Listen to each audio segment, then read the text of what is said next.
Olá, queridos alunos da Rede Municipal de Educação de Niterói. Hoje o nosso assunto é substâncias e misturas. Essa é uma aula de ciências para o 9º ano e eu sou a professora Cristiane Ferreira. Vocês já pararam para pensar que no nosso dia a dia nós lidamos com vários tipos de substâncias e misturas? Sim, o tempo todo. Quando preparamos nossas refeições, quando bebemos um copo de água, quando limpamos nossa casa e até mesmo quando respiramos, sem nos esquecermos de usar a máscara, hein?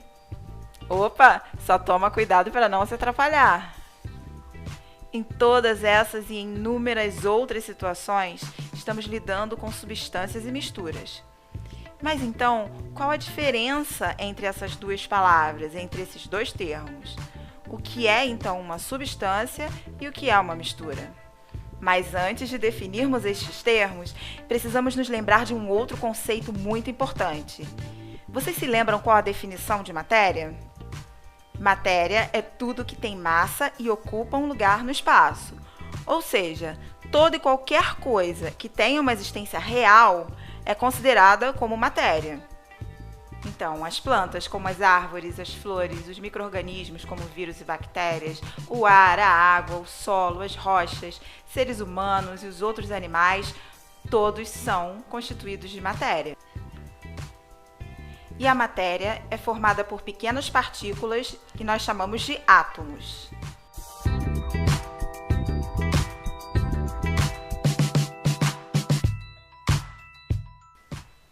Um átomo é constituído por duas regiões, um núcleo, onde estão os prótons, que são partículas com carga positiva, e os nêutrons, que são partículas sem carga, e por uma eletrosfera, onde se localizam os elétrons, que são partículas com carga negativa. Então, ao conjunto de átomos com o mesmo número atômico, nós damos o nome de elemento químico. Lembrando que número atômico é a quantidade de prótons que existem no núcleo do átomo. Prótons, aquelas partículas com carga positiva que nós acabamos de falar. E existem inúmeros elementos químicos na natureza e aqueles que também podem ser fabricados artificialmente. Aqui nós temos alguns exemplos que vocês já devem ter ouvido falar. O hidrogênio, o oxigênio e o nitrogênio. Todos os elementos, tanto os naturais quanto os artificiais, são organizados numa tabela que nós chamamos de tabela periódica, que começou a ser construída no século XIX e que desde então vem passando por inúmeras transformações. Vários elementos foram sendo adicionados a essa tabela ao longo desse tempo todo. Hoje nós temos mais de 100 elementos e há sempre a possibilidade de que novos sejam adicionados e também retirados dela. Uma vez que novos elementos podem ser descobertos, mas também podem desaparecer, podem ser extintos. Alguns elementos utilizados, por exemplo, na fabricação de aparelhos eletrônicos, são altamente consumidos, existe um descarte excessivo desses equipamentos, e uma solução para minimizar esses impactos seria a redução do consumo, a produção de aparelhos mais duráveis ou com elementos menos raros e também investir na cultura de reaproveitamento e de reciclagem. Achou complicado? Calma, não desanima não que eu explico melhor. Bem, então todos os elementos químicos estão organizados na tabela periódica. Aqui a gente tem um outro exemplo de tabela periódica, onde os elementos são representados também por figuras. E aí a gente consegue observar a importância deles na nossa vida. A gente tem, por exemplo, a indicação de alguns elementos que existem em alimentos, alguns que são utilizados na fabricação de eletrônicos, na fabricação de objetos e meios de transporte, enfim, uma infinidade de coisas que estão relacionadas à nossa vida. Então aqui nós temos um recorte dessa tabela, onde nós podemos ver no detalhe como esses elementos estão presentes na nossa vida. Nós vemos, por exemplo, que o fósforo ele está nos nossos ossos, o alumínio é utilizado na fabricação de aviões, o flúor é usado na fabricação de creme dental, o cloro é um elemento que a gente coloca nas piscinas, o iodo é um desinfetante, o chumbo é utilizado nos pesos de academia, enfim, todos os elementos eles têm importância, eles estão presentes no nosso dia a dia. é importante nós falarmos sobre um outro detalhe a respeito da representação dos elementos químicos na tabela periódica. Vejam que alguns deles são representados por um símbolo que contém apenas uma letra maiúscula, como é o caso do carbono, nitrogênio, oxigênio, flúor, fósforo, enxofre. Enquanto que outros são representados por duas letras, mas nesse caso, a primeira letra vai ser maiúscula e a segunda uma letra minúscula, mesmo se tratando do mesmo elemento químico, como é o caso do neônio, silício, cloro, argônio, germânio e como é o caso de tantos outros. Então vejam, um elemento químico ele pode ser representado por uma letra, que nesse caso vai ser maiúscula, ou por duas letras. E aí a gente tem a primeira letra maiúscula e a segunda letra minúscula. Mas, raramente, os elementos químicos existem sozinhos na natureza. Eles são capazes de fazer ligações, formando o que a gente chama de substâncias puras. Um minutinho de pausa para a gente descansar a mente e também para a gente não esquecer de que é muito importante beber água. Lembrando que a água que a gente vai beber agora não é uma substância pura, ela é uma mistura. Mas isso é assunto para a segunda parte da nossa aula. Tá de volta? Que bom! Então vamos continuar. Como eu dizia, os elementos químicos se ligam para formar as substâncias puras. E uma molécula é a menor parte de uma substância que ainda mantém todas as propriedades dessa substância. Por exemplo, uma molécula de água é a menor parte da água que ainda continua sendo água. Se eu dividir essa molécula de água em partes menores, eu vou ter átomos. No caso da água, eu vou ter 2 átomos de hidrogênio e 1 átomo de oxigênio.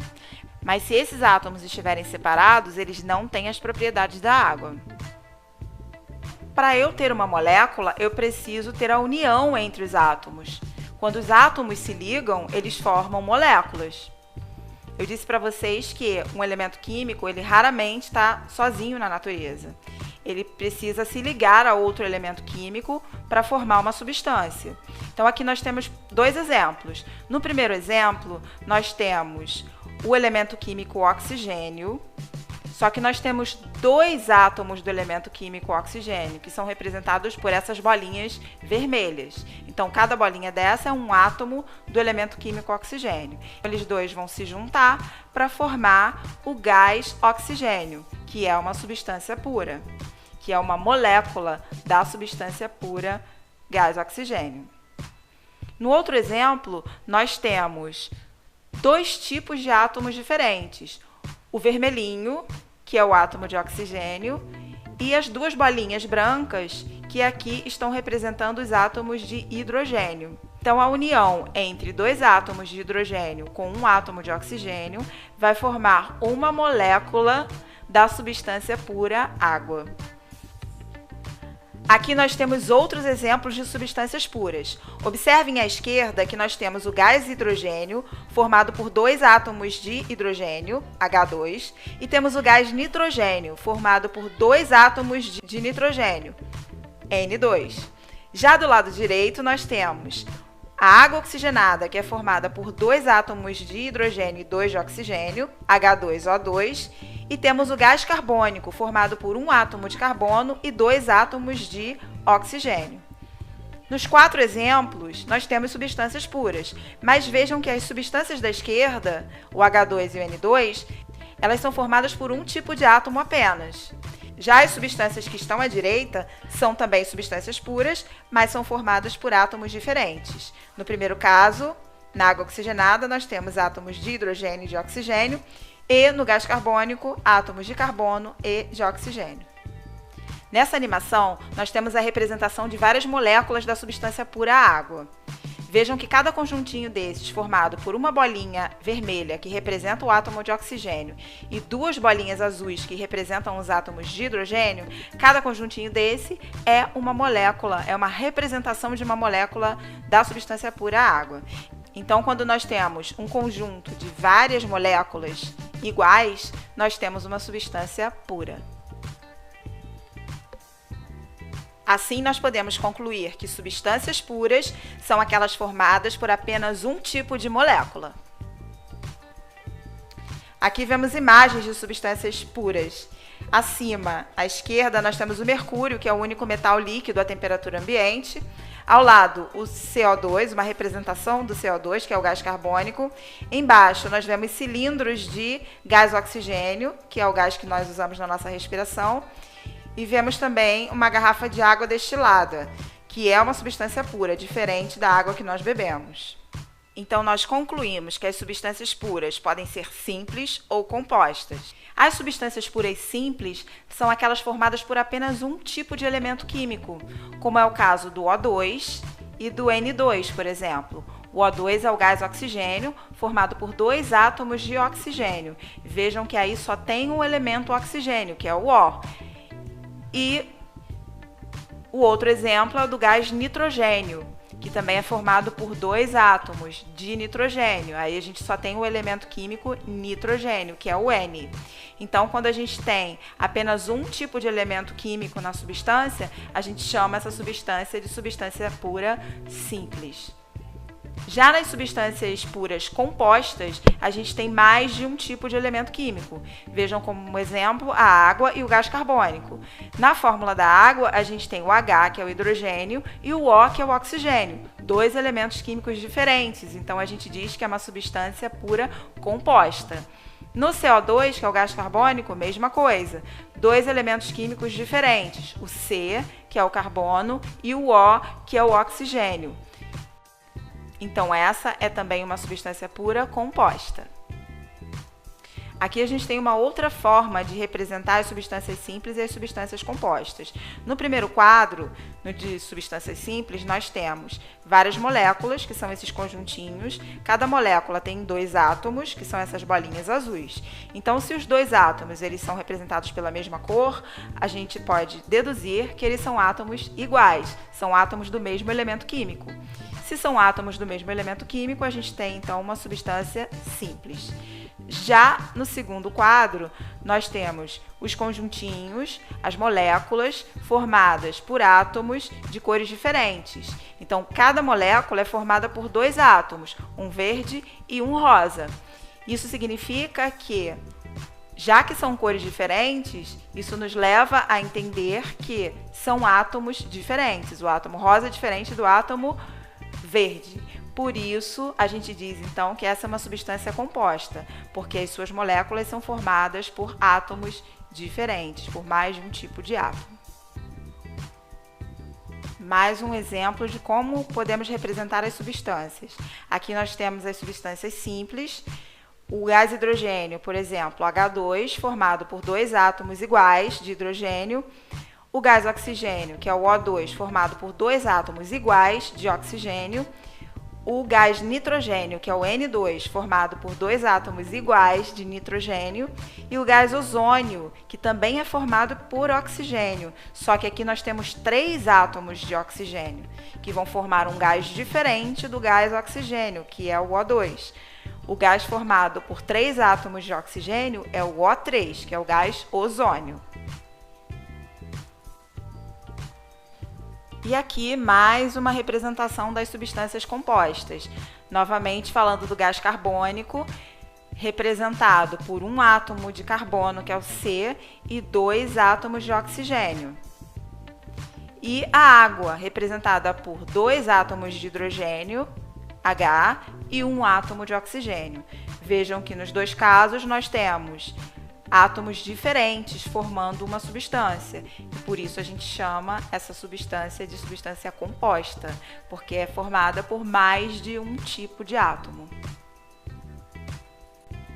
Aqui uma representação tridimensional de uma molécula. A gente tem o C, que é o carbono, o H, que é o hidrogênio, e 3 átomos de Cl, que são átomos de cloro.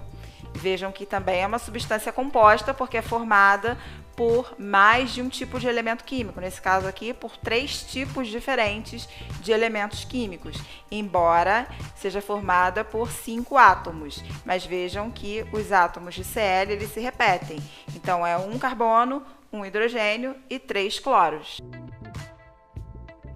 Agora vamos a algumas curiosidades do mundo da química. Vocês sabiam que o grafite e o diamante têm a mesma composição química? Eles são formados a partir do mesmo elemento químico, que é o carbono. A diferença entre eles é como os átomos de carbono estão ligados e estruturados. No grafite, esses átomos de carbono estão formando uma rede frouxa, por isso ele é mais maleável. Já no diamante, as ligações entre os átomos de carbono são muito fortes, por isso ele é um mineral extremamente duro e extremamente valioso. Por que não devemos descartar pilhas e baterias em lixo comum? Muitos desses materiais são feitos de metais pesados, como mercúrio, níquel, que são extremamente tóxicos ao nosso organismo. Se eles são descartados em lixões comuns, com o passar do tempo, vai haver um vazamento de líquidos que vão contaminar o solo, os lençóis freáticos e, consequentemente, o ser humano. Por isso, esse tipo de material precisa ser descartado em local apropriado. Porque muitas vezes nós choramos quando cortamos uma cebola, porque acabamos liberando de dentro dela uma quantidade de substâncias que vão se combinar e vão produzir um gás que vai chegar até a superfície dos nossos olhos, se tornando um ácido. Esse ácido é extremamente irritante e vai fazer com que as nossas glândulas lacrimais, que são as glândulas que produzem as nossas lágrimas, sejam estimuladas, produzindo choro. E aí essas lágrimas vão lavar os nossos olhos, nos protegendo. Agora eu quero que você preste bastante atenção na tela a seguir. Aqui nós temos vários exemplos de substâncias puras. Quero que você identifique quais delas são substâncias puras simples e quais são substâncias puras compostas. Você pode fazer como preferir. Pode pausar o vídeo, anotar, pensar. Pode demorar o tempo que você precisar. Só não vale desistir.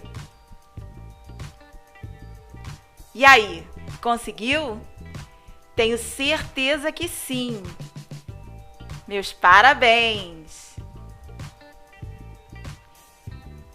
Essa foi a primeira parte da nossa aula sobre substâncias e misturas. A segunda parte já está disponível lá no portal. Não deixe de assistir. A gente se vê. Até lá!